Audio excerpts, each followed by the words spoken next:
বন্ধুরা, আমি ঝর্ণা। আপনারা দেখছেন ঝর্ণা তুষার ব্লগস চ্যানেল। আমার এটা মাদার ড্রাগন গাছ। গত বছর প্রথমবার এই গাছের পুরনো কাণ্ড থেকে আমি প্রথম ফল পেয়েছিলাম।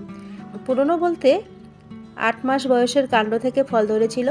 গত বছরের থেকে এবারে গাছ আরও বেশি হেলদি হয়ে উঠেছে, অনেক বেশি ব্রাঞ্চ ছেড়েছে। আশা করি এবার আরও বেশি ফল হবে। গরমের শুরুতেই এই গাছের ফুল ফোটার প্রবণতা অনেকটাই বেড়ে যায়। ফুল ফোটার আগ মুহূর্তে টবের মাটিতে কোনো আগাছা থাকলে পরিষ্কার করে কিছু খাবার মিশিয়ে গাছের যত্ন নিতে হবে। ফুল ফোটা শুরু হয়ে গেলে গাছের গোড়ায় খাবার দিতে নেই, কারণ তখন গাছ খাবারটা ভালোভাবে নিতে পারে না। তাতে করে ফুল বা কলির অনেকটাই ক্ষতি হয়ে যেতে পারে। তো বন্ধুরা, এখন মার্চ মাসের মাঝামাঝি আমিও এখনই ড্রাগনের গোড়ায় খাবার অ্যাপ্লাই করব। তো আপনারা শেষ পর্যন্ত আমার সঙ্গে থাকবেন। আমি কিভাবে লিকুইড খাবার ব্যবহার করব বা জৈব খাবার গাছের গোড়ার মাটিতে ব্যবহার করব, সবটাই আপনাদের সাথে শেয়ার করব। আপনারা স্কিপ না করে ভিডিওটা শেষ পর্যন্ত অবশ্যই দেখবেন। আশা করি আপনারা অনেকটাই উপকৃত হতে পারবেন। তো ড্রাগনের গোড়ার মাটিতে দেখতেই পাচ্ছেন অনেক আগাছা টমেটো গাছে ভরে গেছে। তো এগুলোর কারণ আছে, আমি যখন ছাদ ঝাড়ু করে যে ধুলোবালিগুলো জমে সেগুলো পাতার সাথে একসাথে করে রেখে দিই জৈব সার করার জন্য। তো ছাদে থাকা অন্যান্য গাছের পাতার সাথে অন্যান্য গাছের বীজও কিন্তু এই ধুলোবালির সাথে মিশে থাকে। তো সেই জৈব সারটা আবার গাছের গোড়ায় দিই। তো তার পরবর্তীকালে গাছের গোড়ায় যখন আমি জল দিই, তারপর কিন্তু সেই আগাছাগুলো বা টমেটোর বিচিগুলো এইভাবে ড্রাগনের গোড়ায় উঠে পড়েছে। তো টমেটো গাছগুলো আমি সাবধানে তুলে নিচ্ছি, যাতে অন্য কোথাও বসিয়ে দিলে সেগুলোর থেকে আবার নতুনভাবে টমেটো হতে পারে বা গাছটা মরে না যায়। বন্ধুরা, আমার সঙ্গে আছে তুষার। এবারে আমি ড্রাগনের কাণ্ডগুলো থেকে যেসব ছোট ছোট ব্রাঞ্চ বেরিয়েছে সেগুলো গোড়ায় ছেটে দেব। আমি এগুলো একেবারে ছোট অবস্থাতে ছেটে দিচ্ছি, কারণ এখন এগুলো থেকে এই কাণ্ডগুলো থেকে ফুল আসবে। এখন কিন্তু ব্রাঞ্চ নেওয়ার সময় নয়। ব্রাঞ্চ নিতে হয় অক্টোবরের দিকে, যখন ড্রাগনের ফল দেওয়া কমপ্লিট হয়ে যায় তখন। তো তখন ব্রাঞ্চগুলো নিয়ে 7-8 ইঞ্চি লম্বা হলে সেগুলো থেকে কিন্তু আবার নতুনভাবে চারা তৈরি করা যায়। আমি যেহেতু করেছিলাম আর আপনাদের সাথে সেগুলো শেয়ারও করেছি। তো আমি যতগুলো ছোট ছোট ব্রাঞ্চ হয়ে গেছিলো সেগুলো আমি ছেটে দিলাম। এরপরও যদি ছোট ছোট ব্রাঞ্চ দেখা যায় তো আমি কিন্তু সেগুলো ছেটেই দিব। এখন আমি কোনো ব্রাঞ্চ নেব না, কারণ এখন কাণ্ডগুলো থেকে ফুল আসবে। আমি যদি ব্রাঞ্চ রেখে দিই তাহলে সেই কাণ্ডের খাবারটা দুভাগ হয়ে যাবে। একদিকে ফুল কিছুটা খাবার টানবে, অন্যদিকে ব্রাঞ্চগুলো কিছুটা খাবার টানবে। তাতে করে ফুলটাও বড় হতে পারবে না আর ব্রাঞ্চগুলো খুব ভালোভাবে বড় হতে পারবে না। সেই জন্যই কিন্তু আমি যত ব্রাঞ্চ বেরোবে সবগুলোই আমি ছোট অবস্থাতেই ছেটে দেব।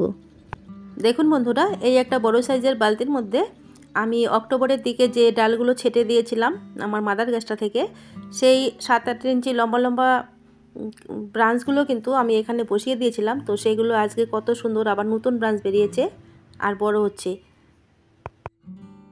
তো ড্রাগনের কাণ্ডগুলো থেকে যত ছোট ছোট ব্রাঞ্চ ছিল সবই কিন্তু প্রায় কেটে নেওয়া হলো। এবার ড্রাগনের গোড়ার থেকে কিছু মাটি আলতোভাবে আলগা করে নিয়ে সেগুলো ঢেলে নিতে হবে, কারণ এই মাটিগুলোর মধ্যেই নতুন খাবার মিশিয়ে আবার ড্রাগনের গোড়ায় দিয়ে দিতে হবে। খাবার মেশানোর সময় যদি নতুন মাটি নেওয়া যায় তাহলে কিন্তু এই টবের মধ্যে আটবে না, সেই জন্যই আমি কিছুটা মাটি নামিয়ে নিচ্ছি। আর খুব আলতোভাবে মাটিটা নামিয়ে নিতে হবে যাতে শেকড় ছিঁড়ে না যায়, কারণ ড্রাগনের শেকড় কিন্তু মাটির অনেক গভীরে যায় না, উপরেও অনেক শেকড় থাকে। তো টব থেকে কিন্তু খানিকটা মাটি নামিয়ে নেওয়া হলো। এইভাবে আমি দুটো টব থেকেই আলতো করে মাটি খুঁড়ে নিয়ে মাটি নামিয়ে নেব।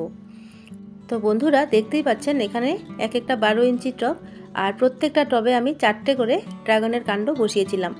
আর নিচের থেকে যে ব্রাঞ্চগুলো আবারও বেরিয়েছে সেগুলো কিন্তু কেটে নেওয়া হচ্ছে। ড্রাগনের চারাগুলো আমি যখন বসিয়েছিলাম তারপর থেকে 3-4 ফিট উচ্চতায় আমি কিন্তু কোনো পাশাপাশি ব্রাঞ্চ নিইনি। একটা কাণ্ডের মাথা থেকে আরেকটা কাণ্ড বেরিয়েছে এরকমভাবে কিন্তু আমি ব্রাঞ্চ নিয়েছি। তারপর 3-4 ফিট লম্বা হলে, তো 3-4 ফিট লম্বা হতে হতে আমি শক্ত খুঁটির সাথে এই ড্রাগনের কাণ্ডগুলোকে জড়িয়ে জড়িয়ে বেঁধে দিয়েছিলাম। তো 3-4 ফিট লম্বা হলে তারপর আমি রিং পরিয়ে দিয়েছি। তো রিংয়ের ভেতর দিয়ে যখন ঝুলে গেছিলো তারপরে কিন্তু আমি পাশাপাশি ব্রাঞ্চ নিয়েছি। তো আমি ড্রাগন গাছটা রিং পরাতে গিয়ে আলাদাভাবে কোনো পাইপ বা কোনো শক্ত খুঁটি ব্যবহার করিনি। চারদিকে 4টে পিলারের যে লোহার রড বেরিয়েছিল সেগুলোর মধ্যে কিন্তু আমি রিংটাকে পরিয়ে দিয়েছি। তো বন্ধুরা, এখন আমি ড্রাগনের গোড়ায় কিছু খাবার দিয়ে দেব। সামনের 6 মাস যেহেতু ড্রাগন ফুল ফল দেবে, তখন কোনো খাবার অ্যাপ্লাই করা যাবে না। সেই জন্য ফুল ফল আসার আগ মুহূর্তে আমি ড্রাগনকে কিছু জৈব আর রাসায়নিক সার একসাথে মিশিয়ে ড্রাগনের টব দুটোর মধ্যে দিয়ে দেব। ফুল ফোটা অবস্থায় যেহেতু খাবারের দরকার আছে, অথচ তখন খাবার অ্যাপ্লাই করা যাবে না, সেই জন্য ফুল ফল আসার আগ মুহূর্তে কিন্তু এই কাজটা আপনারা অবশ্যই করবেন। তো যতটুকু মাটি বের করে নেওয়া হয়েছে ততটুকু পরিমাণ শুকনো গোবর সার নিয়েছি, আর নিয়ে নিয়েছি 2 মুঠো ব্যবহার করা শুকনো চা পাতা, আর নিয়েছি 1 মুঠো পরিমাণ এনপিকে অর্থাৎ 10-26-26। তো এই উপাদানগুলোতে অন্যান্য উপাদানের সাথে নাইট্রোজেন, ফসফরাস, পটাশিয়াম এগুলো প্রচুর পরিমাণে আছে। তো এগুলো ভালোভাবে মাটির সাথে মিশিয়ে নিয়ে তারপর কিন্তু ড্রাগনের গোড়ায় চেপে চেপে দিয়ে দিতে হবে। তো এই ফুল ফোটার সময়কালটা খুব খাবারের দরকার আছে, কিন্তু তখন যেহেতু গাছ খাবার নিতে পারবে না, সেই জন্য ফুল ফোটার আগ মুহূর্তেই এই খাবারগুলি দিয়ে দিতে হয়। বন্ধুরা, গাছে ফুল ফল হবার সময়টাতে প্রচুর পরিমাণে পটাশিয়ামের প্রয়োজন হয়, আর নাইট্রোজেনটাকে কিছুটা কমিয়ে দিতে হয়। তো আমি এখানে যে উপাদানগুলো নিলাম, এতে কিন্তু অন্যান্য উপাদানের সাথে পটাশিয়াম যেরকম আছে, নাইট্রোজেনও কিন্তু সেরকমই আছে। তো আমি এখানে নাইট্রোজেনটাকে অ্যাভয়েড করিনি, কারণ ড্রাগন হচ্ছে কাণ্ডজাতীয় গাছ, এখানে নাইট্রোজেনের চাহিদাটা কিন্তু থেকেই যায়। তো যদি বেশি ব্রাঞ্চ বেরিয়ে পড়ে নাইট্রোজেনের প্রভাবে, তখন কিন্তু আমি ব্রাঞ্চগুলোকে ছেড়ে দেবো। তো বন্ধুরা, এই মাদার গাছটা থেকে কিন্তু আমি অনেকগুলো নতুন নতুন টব তৈরি করে ফেলেছি। এক একটা টবে 3-4টে করে চারাও প্রতিস্থাপন করে ফেলেছি। তো ড্রাগনের জন্য কিন্তু প্রচুর রোদের দরকার, সারা দিন যেখানে রোদ পায় এরকম জায়গায় কিন্তু ড্রাগন গাছকে বসাতে হয়। তবে কোনো গাছ প্রতিস্থাপন করার পর কিন্তু পুরোপুরি টবের মাটিটা ভিজিয়ে জল দিতে হয়, তারপর থেকে একটু বুঝে বুঝে জল দিতে হয়। এমনকি ড্রাগন গাছে 1-2 দিন বাদে বাদে জল দিলেও কোনো ক্ষতি হয় না। সেই জন্য ড্রাগনের ড্রেন সিস্টেমটা খুব ভালোভাবে খেয়াল রাখতে হয়, যাতে সেদিক দিয়ে বর্ষাকালে যখন একটানা বৃষ্টি হতে থাকে, অতিরিক্ত জলটা যাতে সেদিক দিয়ে বেরিয়ে যেতে পারে। গাছের গোড়ায়, ড্রাগনের গোড়ায় অত্যাধিক জল জমে থাকলে ড্রাগনের গোড়ায় কিন্তু পচন লেগে যায় বা নানা ধরনের ফাঙ্গাসের আক্রমণ ঘটে। ড্রাগনের টবগুলো যেহেতু একটু বড় সাইজের নিয়েছি, এগুলো যখন তখন ইচ্ছে মতো নড়াচড়া করা যাবে না। সেই জন্য টবের নিচে আমি চারদিকে 4টে সাপোর্ট দিয়ে ছাদের থেকে 2 ইঞ্চি উঁচু করে রেখেছি, যাতে ড্রেন সিস্টেম দিয়ে জল বেরিয়ে গেলেও টবের নিচে জমে না থাকে, সেটা পুরোটাই বেরিয়ে আসতে পারে। তো বন্ধুরা, মাটির সাথে খাবার মিশিয়ে দেবার আজকে 15 দিন হয়ে গেল। এখন আমি দিয়ে দিচ্ছি লিকুইড খাবার। তো আপনারা অনেকেই জানেন আমি সবজির খোসা, পাকা কলার খোসা ভিজিয়ে কিভাবে গাছেদের জন্য লিকুইড খাবার তৈরি করি। তো এগুলোতে সবজির খোসা নয়, পুরোটাই কিন্তু পাকা কলার খোসা ভিজিয়ে রেখেছি। পাকা কলার খোসার মধ্যে প্রচুর পরিমাণে পটাশিয়াম থাকে।